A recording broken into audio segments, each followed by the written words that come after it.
Berdiri teguh di dalam Tuhan, memandang dunia yang tidak pasti ini. Jadi itu adalah satu renungan, satu pokok pikiran yang akan kita renungkan secara bersama-sama sepanjang bulan ini. Yaitu berdiri teguh di dalam Tuhan, memandang dunia yang tidak pasti ini. Baik, untuk mendasari merenungkan satu pokok pikiran ini, mari kita buka Alkitab kita dari 1 Petrus pasal yang ke-5 ayat yang ke-6 sampai dengan 11. Kalau sudah mendapatkan semua, kita akan baca dengan silih berganti. Di bawah satu perikop adalah gembalakanlah kawanan domba Allah. Ayat yang ke-6 demikian firman Tuhan. Karena itu rendahkanlah dirimu di bawah tangan Tuhan yang kuat, supaya kamu ditinggikannya pada waktunya. 1, 2, 3, ya. Serahkanlah segala kewajibanmu kepadanya, sebab Ia yang memerdekakan. Sadarlah dan berjaga-jagalah lawanmu si iblis. Berjalan keliling sama seperti singa yang mengaum dan mencari orang yang dapat ditelannya. Ialah yang empunya kuasa sampai selama-lamanya. Amin. Kita yang berbahagia yang telah membaca, merenungkan, memelihara firman yang telah kita baca pada pagi hari ini. Baik Bapak Ibu, sesuai dengan tema atau pokok pikiran kita sepanjang bulan ini adalah berdiri teguh di dalam Tuhan, memandang dunia yang tidak pasti ini. Nah, yang menjadi pertanyaannya adalah, ada apa dengan dunia saat ini? Ada apa dengan dunia?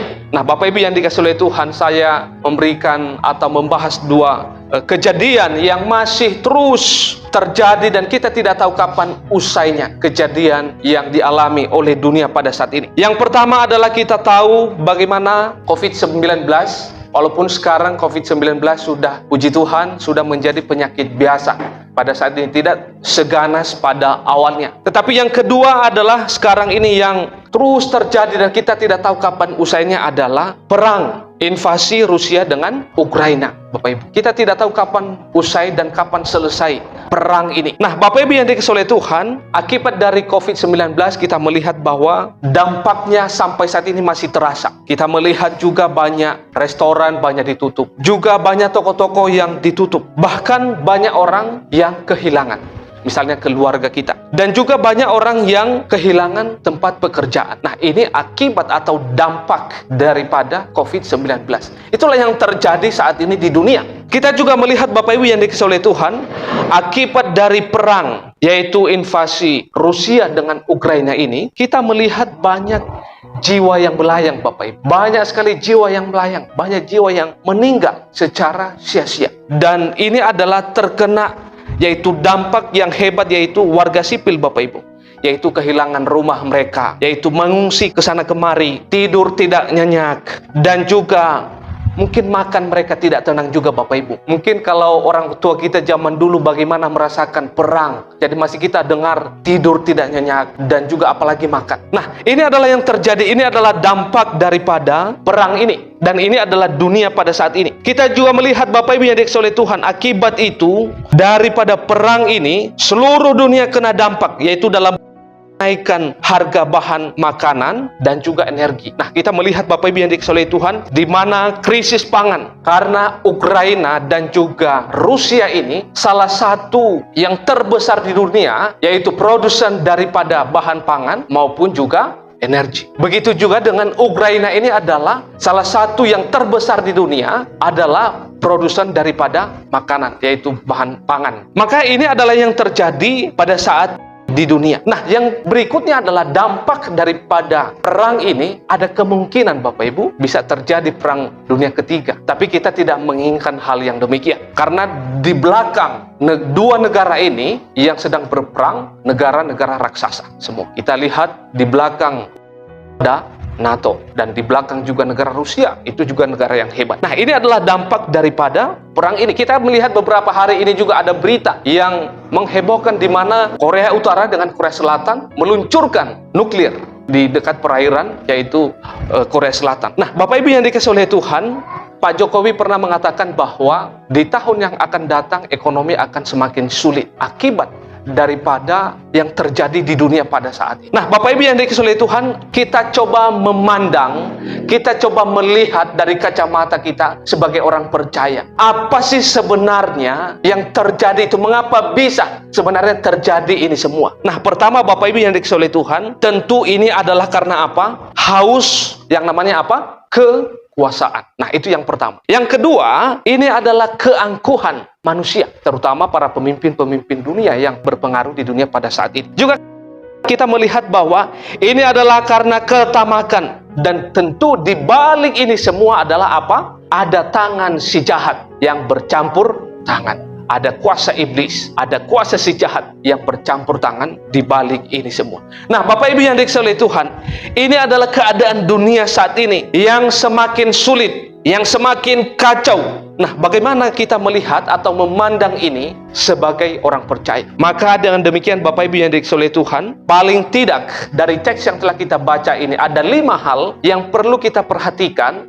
dan kita lakukan ketika kita memandang dunia pada saat ini yang semakin sulit dan juga semakin kacau adanya. Karena apa? Di balik itu ada kuasa jahat, ada keangkuhan di sana, ada ketamakan di sana, ada kehausan, yaitu kekuasaan di sana. Maka Bapak Ibu yang dikasihi oleh Tuhan, melalui teks ini yang telah kita baca, paling tidak ada 5 hal yang perlu kita perhatikan sebagai orang percaya. Nah, apa yang harus kita lakukan supaya kita tetap berdiri teguh di dalam Tuhan, di dalam iman kita, di dalam Yesus, memandang dunia yang semakin kacau, yang semakin rusak pada saat ini, yang tidak memberikan kepastian bagi kita. Nah, tentu yang pertama Bapak Ibu yang dikasihi oleh Tuhan, yang pertama yang harus kita lakukan adalah supaya kita berdiri teguh. Ayat yang ke-6 di dalam teks yang telah kita baca. Di ayat yang ke-6 itu adalah merendahkan diri di bawah tangan Tuhan yang kuat, supaya kamu ditinggikannya pada waktunya. Nah, tentu yang pertama Bapak Ibu yang harus kita lakukan supaya kita tetap berdiri kokoh di dalam Tuhan, melihat situasi pada saat ini yang begitu kacau, yang begitu semakin sulit. Yang pertama adalah yang harus kita lakukan, yaitu merendahkan diri di bawah tangan Tuhan yang kuat, supaya kamu ditinggikannya pada waktunya. Nah, kata merendahkan di sana di ayat yang ke-6 itu memberikan arti adalah menjadi rata. Jadi tidak ada yang lebih tinggi, sama rata, merendahkan. Artinya juga di situ adalah humble, tidak menganggap diri lebih tinggi daripada yang lain. Itu artinya adalah merendahkan. Nah, dengan demikian Bapak Ibu yang dikasihi oleh Tuhan, itu artinya bahwa Allah tidak senang dengan ketinggian hati manusia. Jadi dalam teks yang telah kita baca itu, di sana dikatakan merendahkan diri di bawah tangan Tuhan yang kuat.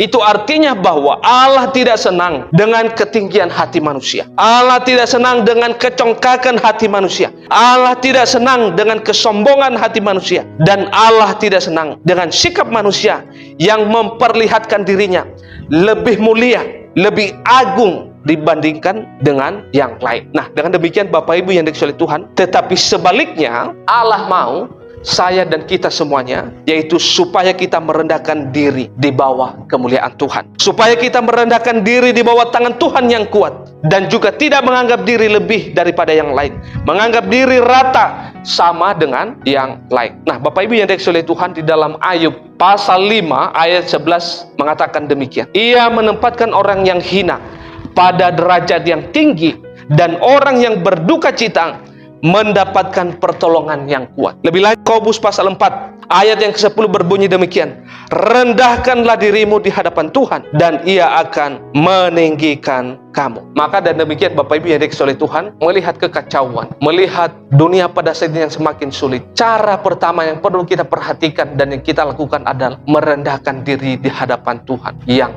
kuat, yang mulia itu. Nah, itu yang pertama.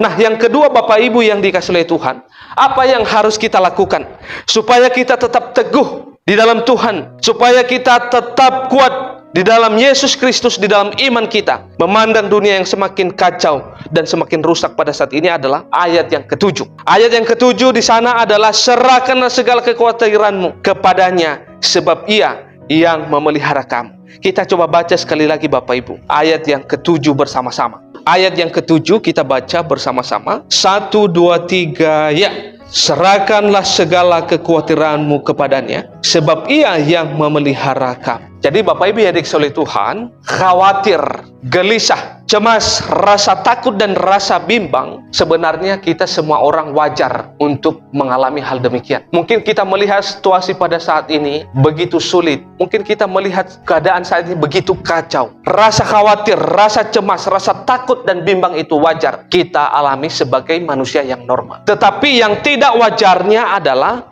ketika kita dikuasai, ketika kita dikendalikan, ketika kita diperdaya oleh rasa khawatir, oleh rasa gelisah, oleh rasa takut yang berlebihan itu. Maka dengan demikian ada banyak sekali bermacam-macam yang membuat orang itu khawatir, gelisah, dan takut. Misalnya apa? Yaitu misalnya khawatir tentang pribadi. Misalnya khawatir yang berlebihan tentang masalah keluarga. Khawatir tentang masalah misalnya ekonomi. Masalah misalnya adalah kekhawatiran tentang masa depan. Khawatir misalnya tentang anak-anak. Maka saya sudah katakan tadi bahwa khawatir itu wajar bagi kita sebagai orang yang normal. Tetapi yang tidak wajarnya adalah ketika kita dikuasai, ketika kita dikendalikan oleh rasa khawatir yang berlebihan itu. Nah, Bapak Ibu yang dikasihi oleh Tuhan, kita melihat apa saja dampak-dampak daripada orang yang sudah dikuasai, sudah dikendalikan oleh rasa takut, oleh rasa gelisah, oleh rasa cemas yang berlebihan. Yang pertama adalah tentu yang dialami oleh orang-orang yang demikian adalah apa?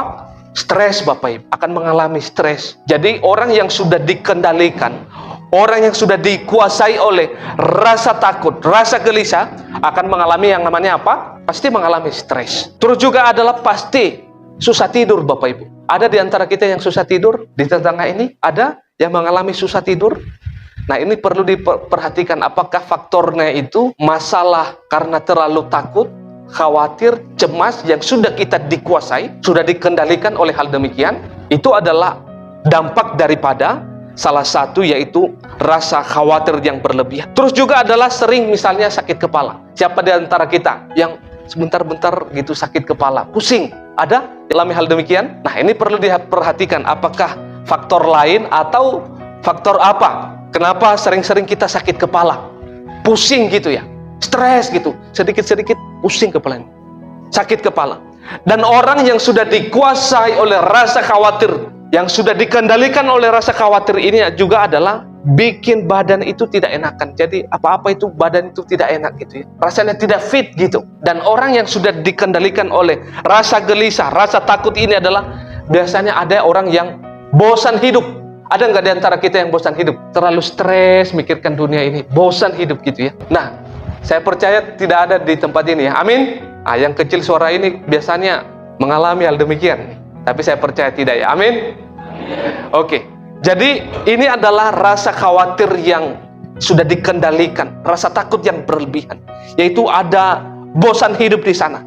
Terus juga adalah tidak ada semangat, Bapak Ibu. Nah, perlu perhatikan bagaimana kondisi kita pada saat ini. Apakah kita ada semangat hidup atau tidak? Dampak daripada kekhawatiran yang dikendalikan, yang dikuasai oleh kita rasa takut itu adalah yaitu tidak selera makan. Siapa di antara kita yang mungkin selera makannya tidak ada gitu ya? Atau sebaliknya, ada orang yang stres, ada dua hal.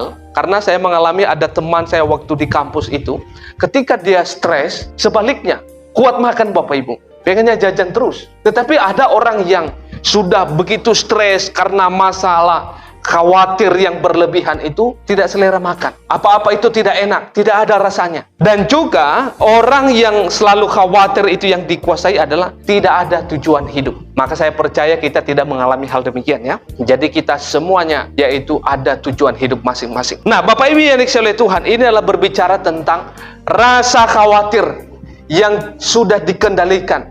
Rasa khawatir yang sudah kita. Maka inilah dampak-dampak daripada hal yang demikian. Tetapi ada satu pujian, Bapak Ibu. Di dalam Mazmur pasal 62 ayat yang ke-6 dikatakan bahwa hanya pada Allah saja kiranya aku tenang. Bapak Ibu pernah dengar lagu itu? Hanya pada Allah saja kiranya aku tenang. Sebab apa? Sebab daripadanya lah harapanku, hanya dialah gunung batuku dan keselamatanku, kota bentengku, aku tidak akan goyah. Jadi Bapak Ibu, ketika kita mengalami rasa khawatir, rasa cemas, rasa takut, Silakan nyanyikan lagu ini. Dari Mazmur pasal 62 ayat 6-7 dikatakan, hanya pada Allah saja kiranya aku tenang, sebab daripadanya lah harapanku, hanya dialah gunung batuku dan keselamatanku, kota bentengku, aku tidak akan goyah.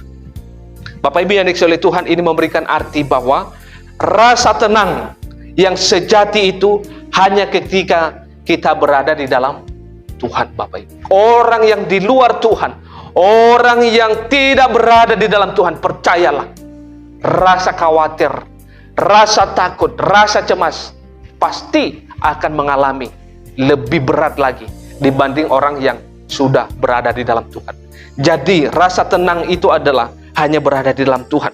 Artinya juga adalah rasa tenang yang sejati hanya ketika kita sungguh-sungguh mengenal siapa Allah kita yang sebenarnya. Maka saya percaya kita semua di sini, kita sudah menemukan, kita sudah percaya, kita sudah mengenal siapa Allah kita yang sesungguhnya. Amin. Nah, Bapak Ibu yang dikasihi oleh Tuhan, ini juga memberikan arti bahwa rasa tenang yang sejati hanya ketika kita bergantung sepenuhnya kepada Tuhan. Ini juga memberikan arti bahwa rasa tenang yang sejati hanya ketika kita mau hidup seturut dengan apa yang Tuhan sudah nyatakan, perintahkan bagi kita semua. Jikalau saya boleh bertanya kepada kita pada kesempatan ini, mengapa pada kesempatan ini, pada detik ini, kita duduk tenang, kita belajar firman Tuhan bersama, tidak ada rasa takut, tidak ada rasa gelisah. Misalnya takut mungkin roboh bangunan ini. Kenapa Bapak Ibu? Kenapa pada saat ini kita dengarkan firman Tuhan ini, kita ada rasa tenang, tidak ada takut, tidak ada khawatir, misalnya roboh bangunan ini atau apa? Kenapa? Karena kita percaya bahwa bangunan ini akan kuat dan tidak akan mungkin jatuh atau tidak akan mungkin roboh. Maka dengan demikian Bapak Ibu yang dikasihi oleh Tuhan, rasa tenang yang sejati ketika kita bergantung sepenuhnya kepada Tuhan. Maka dengan demikian Bapak Ibu yang dikasihi oleh Tuhan, perlu kita belajar untuk memberikan segala kekhawatiran kita supaya kita berharap sepenuhnya kepada Tuhan. Nah, itu yang kedua Bapak Ibu yang dikasihi oleh Tuhan, yang harus kita perhatikan sebagai orang percaya. Nah, yang ketiga adalah apa yang harus kita lakukan supaya kita tetap berdiri teguh di dalam Tuhan dan di dalam iman kita, memandang dunia yang semakin kacau dan semakin rusak ini. Ayat yang ke-8 Bapak Ibu, kita baca bersama-sama ayat yang ke-8. Ayat yang ke-8 bersama-sama, 1, 2, 3, ya. Sadarlah dan berjaga-jagalah, lawanmu si iblis berjalan keliling sama seperti singa yang mengaum dan mencari orang yang dapat ditelannya. Bapak Ibu yang dikasihi oleh Tuhan, makanya kalau misalnya apapun yang terjadi di dunia ini, gereja kita secara khususnya adalah terus mendoakan. Baik itu misalnya masalah perang, kita terus mendoakan hal demikian. Baik misalnya masalah kejahatan atau kekerasan, gereja kita ini terus mendoakan hal yang demikian. Baik itu misalnya masalah bunuh diri, atau misalnya ketidakadilan, korupsi, penipuan, kita terus mendoakan hal demikian. Karena apa? Karena lawan siapa? Si iblis, si jahat. Ayat ke-8 dikatakan bahwa sadarlah dan berjaga-jagalah, lawanmu si iblis berjalan keliling sama seperti singa yang mengaum dan mencari siapa di sana? Mencari orang yang dapat ditelannya. Maka kita perlu berhati-hati, berjaga-jaga, jangan sampai kita ditelannya oleh si iblis ini. Nah, Bapak Ibu yang dikasihi oleh Tuhan, inilah yang perlu kita perhatikan, ini yang perlu kita lakukan sebagai orang percaya. Nah, yang berikutnya Bapak Ibu yang dikasihi oleh Tuhan, apa yang harus kita lakukan? Melihat dunia, memandang dunia semakin kacau ini, yang semakin sulit ini. Ayat yang ke-9, di sana dikatakan bahwa lawanlah dia dengan iman yang teguh, sebab kamu tahu bahwa semua saudaramu di seluruh dunia menanggung penderitaan yang sama. Jadi untuk melawan si iblis itu, untuk melawan segala sesuatu hal kekacauan yang disebabkan oleh kejahatan manusia, yang dibaliknya adalah ada pekerjaan iblis, yaitu apa? Di sana lawan dengan iman yang teguh. di dalam Tuhan. Nah, itu yang keempat. Yang terakhir adalah Bapak Ibu yang dikasihi oleh Tuhan, yang harus kita lakukan supaya kita tetap kokoh, berdiri teguh di dalam iman kita, melihat dunia yang semakin kacau ini adalah di ayat yang ke-10. Allah sumber segala kasih karunia akan melengkapi, meneguhkan, menguatkan, dan mengokohkan kamu sesudah kamu menderita seketika lamanya. Bapak Ibu yang dikasihi oleh Tuhan, kita jangan takut, jangan khawatir, jangan terlalu gelisah. Tuhan akan memampukan kita untuk melewati apapun kekacauan, apapun kesulitan yang kita lihat di dunia pada saat itu. Tuhan akan menolong kita, Tuhan akan memberkati kita ketika kita sungguh-sungguh bergantung kepadanya. Mari kita bersatu di dalam doa.